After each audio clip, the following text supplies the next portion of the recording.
I ran into this last week. Here's what fixed it for me. If you're looking to unlock your store on Etsy, follow these straightforward steps. Step 1. Log into your Etsy account. Start by logging into your Etsy account using your credentials. This will take you to your dashboard where you can manage your shop settings. Step 2. Navigate to Shop Manager. Once logged in, click on the Shop Manager option located on the top right of the screen.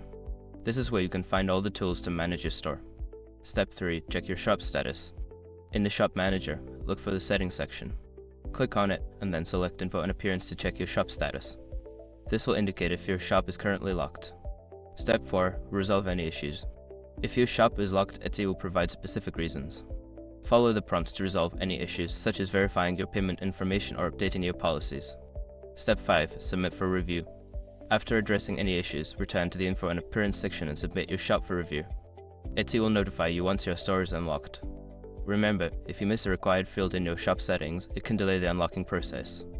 Good luck with your Etsy shop, and I hope this helps you get back to selling soon.